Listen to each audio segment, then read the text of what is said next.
What was supposed to be a simple, everyday task turned into a deeply unsettling experience for 14-year-old Alyssa Carter. Clutching a $5,000 academic scholarship check she'd proudly earned, Alyssa walked into Westfield Bank with the confidence of a young girl who had worked hard and played by the rules. But from the moment she stepped up to the counter, the tone shifted. The bank manager, eyeing her with thinly veiled suspicion, questioned the check's validity and Alyssa's identity. Despite her school ID, official documents, and a clearly printed memo that stated academic scholarship, the transaction came to a halt.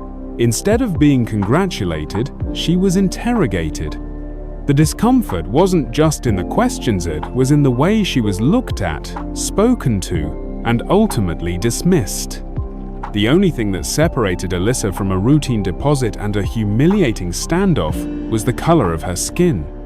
In that moment, it wasn't about banking, it was about discrimination in plain sight, hiding behind procedure, and it shook Alyssa to her core.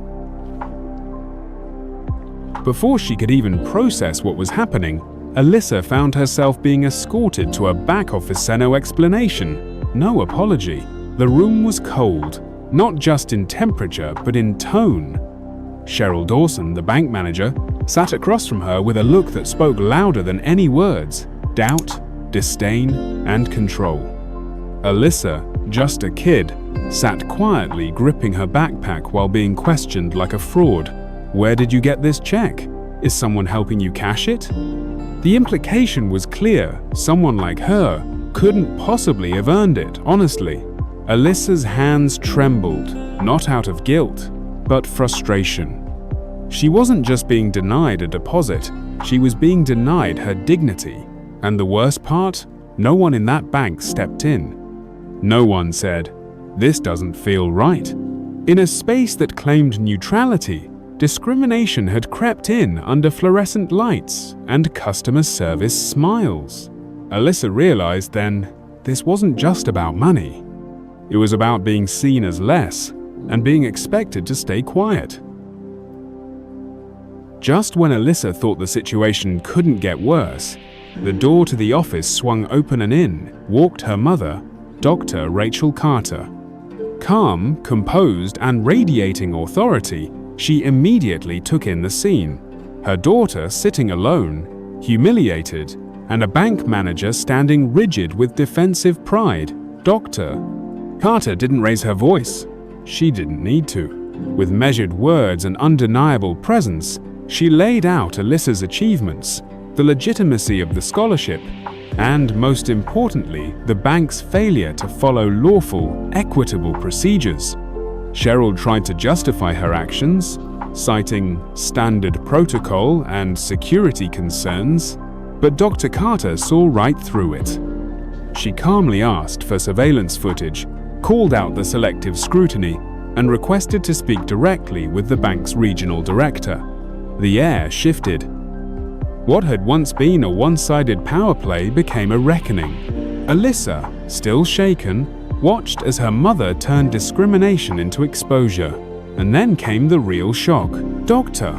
Carter revealed she had long suspected unethical behavior at Westfield Bank. This incident just confirmed it. Behind Cheryl's bias lay something deeper, something darker, and now it was unraveling.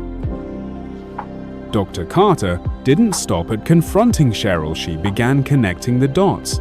Over the past year, she had noticed irregularities.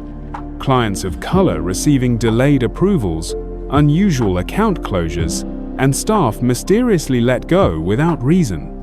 But it wasn't until Alyssa's mistreatment that she realized just how deep the rot went.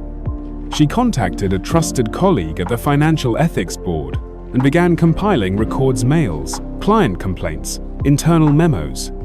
What surfaced next was more than personal bias. It was a deliberate attempt to destabilize Westfield Bank from within. Cheryl, it turned out, had been feeding sensitive client data to a rival firm led by a former executive ousted years ago under suspicion of fraud.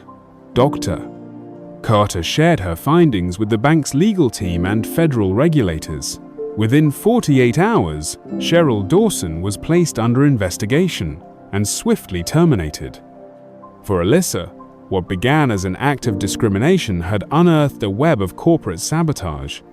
But more than that, it had exposed the dangerous ways prejudice can be used, not just to hurt individuals, but to manipulate entire systems. The bank, once silent and complicit, was now forced to reckon with the consequences.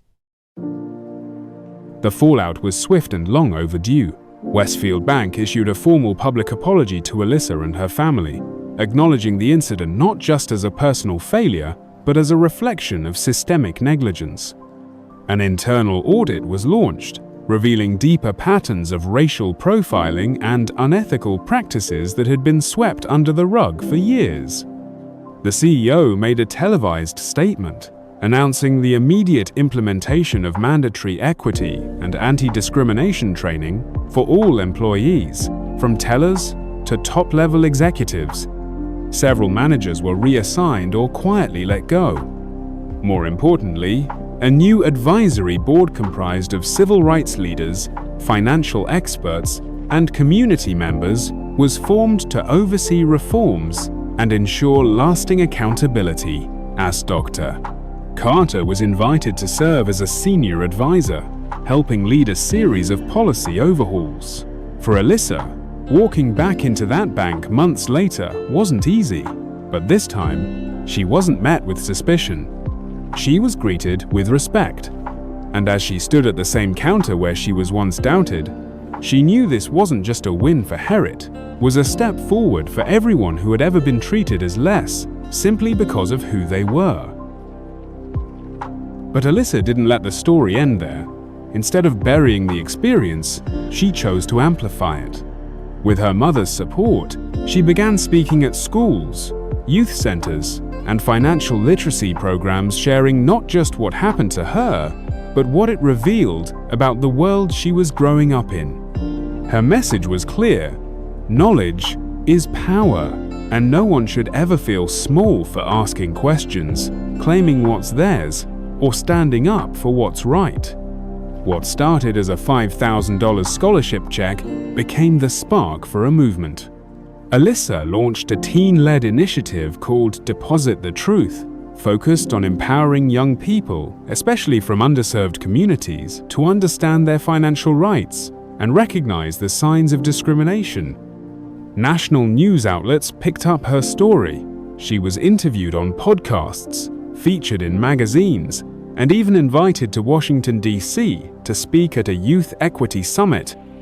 Through it all, Alyssa remained grounded. She never asked to become a symbol, but she embraced the role with grace, because in the end, what had tried to silence her had instead amplified her voice. And that voice was now helping others reclaim theirs,